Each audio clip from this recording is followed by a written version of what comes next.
حضور اقدس صلی اللہ علیہ وسلم سے کسی نے حق تعالی شانہ کے ارشاد ان الصلاۃ تنہا، بے شک نماز روکتی ہے بے حیائی اور ناشائست حرکتوں سے کے متعلق دریافت کیا تو حضور اقدس صلی اللہ علیہ وسلم نے ارشاد فرمایا کہ جس شخص کی نماز ایسی نہ ہو اور اس کے بے حیائی اور ناشائست حرکتوں سے نہ روکے وہ نمازی نہیں۔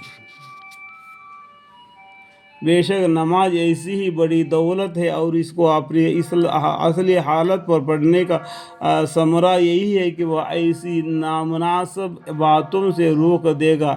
اگر یہ بات پیدا نہیں ہوئی تو نماز کے کمال میں کمی ہے۔ بہت سے حدیثیں میں یہ مضمون وارد ہوا ہے۔ حضرت ابن عباس رضی اللہ عنہ فرماتے ہیں کہ نماز میں گناہوں سے روک ہے اور گناہوں سے ہٹانا ہے۔ حضرت ابو العالیہ رحمۃ اللہ عنہ فرماتے ہیں کہ حق تعالی شانہ کا ارشاد ہے کہ ان الصلاۃ تنہا کا مطلب یہ ہے کہ نماز میں 3 چیزیں ہوتی ہیں: اخلاص، اللہ کا خوف اور اللہ کا ذکر۔ کیا ہے؟ اخلاص، اللہ کا خوف اور اللہ کا ذکر۔ جس نماز میں یہ چیزیں نہیں وہ نمازی نہیں۔ اخلاص نیک کاموں کا حکم کرتا ہے اور اللہ کا خوف بری باتوں سے روکتا ہے اور اللہ کا ذکر قرآن پاک ہے جو مستقل طور پر اچھی باتوں کا حکم کرتا ہے اور بری باتوں سے روکتا ہے۔ حضرت ابن عباس رضی اللہ عنہ حضور اقدس صلی اللہ علیہ وسلم سے نقل کرتے ہیں کہ جو نماز بری باتوں اور نامناسب حرکتوں سے نہ روکے وہ نماز بجائے اللہ کے قرب کے اللہ سے دور ہی پیدا کرتی ہے۔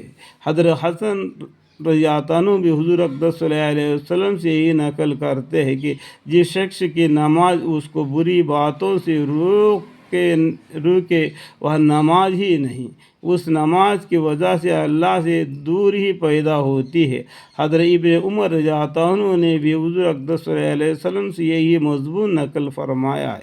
حضرت ابن مسعود رضی اللہ عنہ حضور اقدس صلی اللہ علیہ وسلم کا ارشاد نقل کرتے ہیں کہ جو نماز کی اطاعت نہ کرے اس کی نماز ہی کیا، اور نماز کی اطاعت یہ ہے کہ بے حیائی اور بری باتوں سے روکے۔ حضرت ابو ہریرہ رضی اللہ عنہ کہتے ہیں کہ ایک شخص حضور اقدس صلی اللہ علیہ وسلم کی خدمت میں حاضری ہوا اور عرض کیا کہ فلانا شخص رات کو نماز پڑھتا رہتا ہے اور صبح ہوتے چوری کرتا ہے۔ حضور اقدس صلی اللہ علیہ وسلم نے فرمایا کہ اس کی نماز اس کو اس فعل سے عنقریب ہی روک دے گی۔ اس سے معلوم ہوا کہ اگر کوئی شخص بری باتوں سے مشغول ہو تو اس کو اہتمام سے نماز میں مشغول ہونا چاہیے۔ بری باتیں اس سے خود ہی چھوٹ جاوے گی۔ ہر بری بات کے چھڑانے کا اہتمام دشوار بھی ہے اور وہ دیر طلب بھی، اور اہتمام سے نماز میں مشغول ہو جانا آسان بھی ہے اور دیر طلب بھی نہیں۔ اس کی برکت سے بری باتیں اس سے اپنے آپ ہی چھوٹتی جائے گی۔ حق تعالی شانہ مجھے بھی اچھی طرح نماز پڑھنے کی توفیق عطا فرمائے اور تمام مسلمان بھائیوں کو بھی، تمام مسلمان عورتوں کو بھی اچھی طریقے سے نماز ادا کرنے کی توفیق عطا فرمائے۔ آمین۔